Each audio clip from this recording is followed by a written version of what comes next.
How's it going, dudes and dudettes? Name's FOXSOL. Welcome back to the channel. Welcome back to some more Wavering Waves. In today's video, I want to go ahead and try to get this out as fast as possible, but I want to see about doing something different than I did before with, Devil May Cry, but is a preparation type video because Yinlin's coming, and with all the information that I've been finding on the internet and discussing this with friends and everything, I decided I wanted to compile this all in the video, so that way for new players in particular who, this might be their first gacha game, and they're really looking forward to Yinlin and they want to summon for her and put her on her team. Basically, what is the best of the best that you can do to help you to build a character and get prepared before she is released. So without further ado, let's get right into it.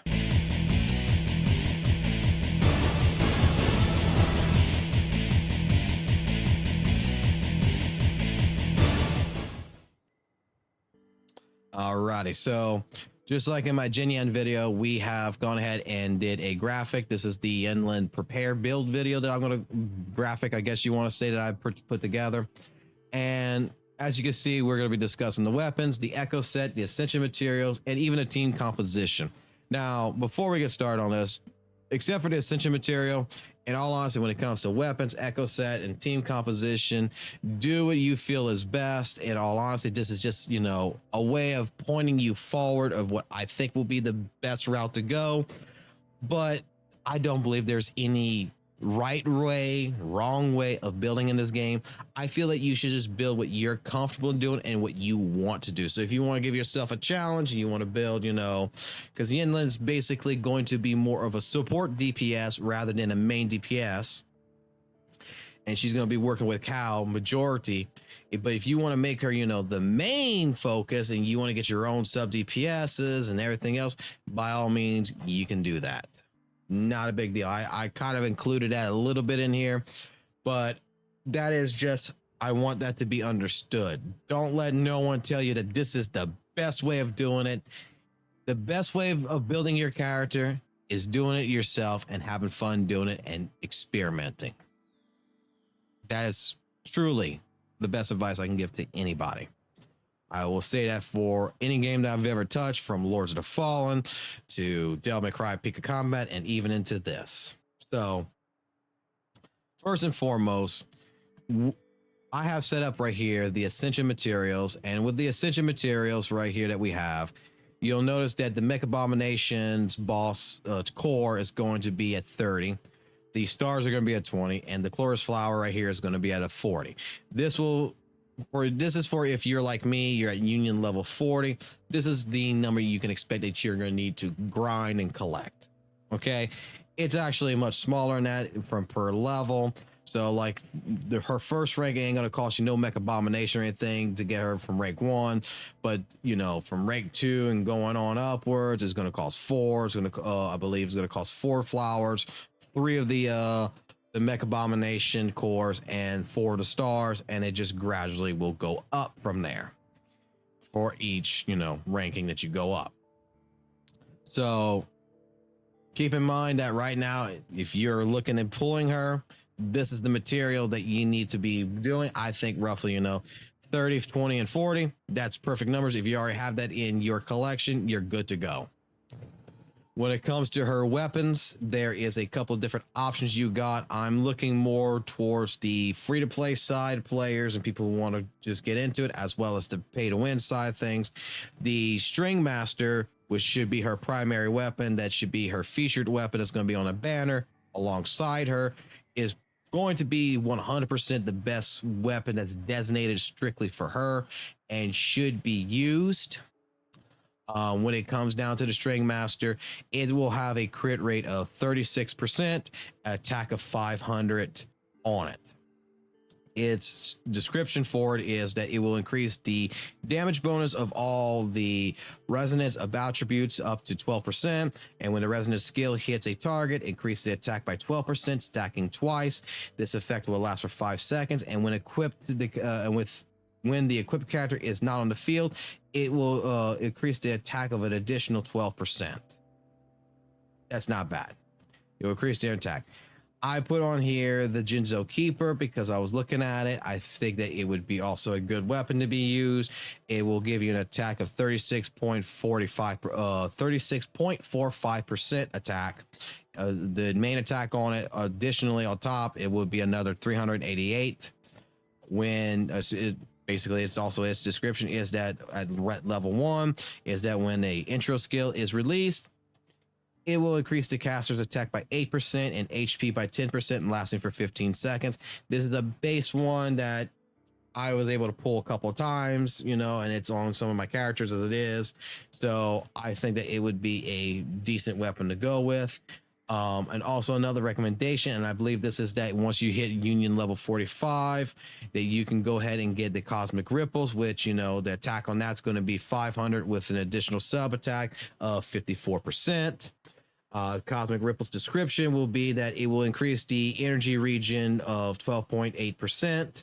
And when hitting the target with a basic attack, it will increase the basic attack damage bonus by 3.2%, stacking up to 5 times. This effect will last for 8 seconds and can be triggered 1 time every 0.5 seconds. This is also would be a really good weapon that I probably, you know, once I hit rank Union 45 and I'm able to just go ahead and pick this weapon, I'm probably just going to get for her if I don't go for the String Master, because in all honesty, from everything that I've read of Yinlin so far, there is one thing that she's going to suffer with, and that is going to be energy. She's going to cost she's got piss poor energy regen. Okay. And that is where, you know, there's a couple of different builds that we can do. And one of the builds that I'm primarily going to be doing is going to be doing a 50-50 using the Moonlight Clouds and using the Electro set, the Void Thunder set. But when it comes to echoes, there's different ways you can handle it. For echoes with Yinlin, her best echo set will probably be for electric type. It's going to be using the Boss to Tempest Mephis with a 3 lightning, a 3 lightning, a 1 lightning, and a 1 lightning.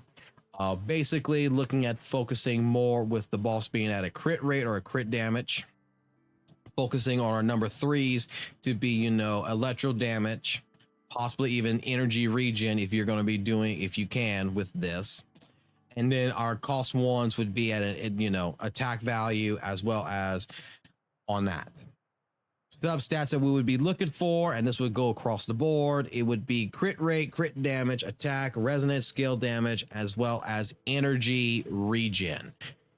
Because like I stated before, from all the information that I've been seeing when it comes to it, because there's going to be some people out there who's going to probably do this, but it's going to probably suck in terms. But overall, Yinlin will have, you know, low overall multipliers, long down times with her skills, and currently it lacks the suitability of characters to help support her as a main DPS. That's why she'll be best used as a sub DPS to go with Cal or Sephiroth, Calthotro. Excuse me. So that's primarily where her focus would be at. Me, I'm thinking that, you know, maybe to help, you know, support the main DPS Cal and to help with a lot of different things, we could look at using Empress Heron, you know, the boss, which I actually got this backwards. This is supposed to be here in the front, and then number 4 right here, Memphis, is supposed to be in the backside. But do a half build to where it's going to be 2 lightnings, which is going to be 1 4 lightning, 1 4 of the Moonlight Clouds, a 3 Moonlight Cloud, or a 3 thunder, or 1 Moon Cloud. So basically, like here, you can swap this right here. You can swap the Moonlit to be electric for a 3, or you can leave it like that, and vice versa. Like I said, I don't think there's any wrong way of building it. I'm just looking at she's probably going to need some energy regen for her build. I could be wrong. There's people who's played this before that probably knows better than me, but I'm steering clear of that information in a sense. I'm trying to build my own information. I'm trying to go on Google. I'm trying to get all this taken care of. And this is the thing that I'm looking at, and this is the way I'm going to work on this. When it comes to team compositions, like I said, she is a sub DPS for Cal. That should be where I'm going to be putting her at too. And it doesn't matter what healer you really put on, Bai is going to be the one that I'm going to be situated with. But if I did use her as a main DPS, I probably would put Virgil girl, you know, Sanwa, I would probably put her as a sub DPS because I believe with her, I think she's fast enough, you know, to swap in, swap out, and she would help with the basic attack damage increasement. I think that she would be the best support to go with. That's just my opinion.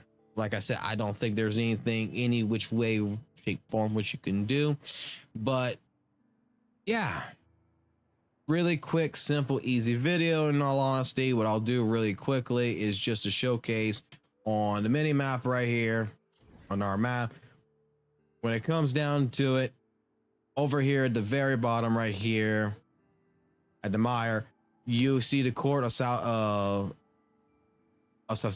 ruins right here. You'll see the court of ruins right here. This is where the mech abomination is. This is who you'll be grinding out. Where the monkey boss is at over here, the great band. This is where you'll be able to find the flowers that you need to be able to grind out for your ascension materials. Totally recommend that in the next couple of days, I would be doing that, grinding it out, going pull it out. You spending my points if that is what you're planning to do. So that way, day one, you can have her there and you can put her probably right on a team, ascend her, and have her good to go. So other than that, there's really nothing else I'm going to say. I will take a look at the character. I will be live streaming when she's released. We will be pulling for her. We'll pull her. We'll play her. We'll see what we can do with her. And we'll see how we're going to build her truly at that point in time. Other than that, that's all I got. You guys have a good day. Take it easy. And I'll catch you on the flip side.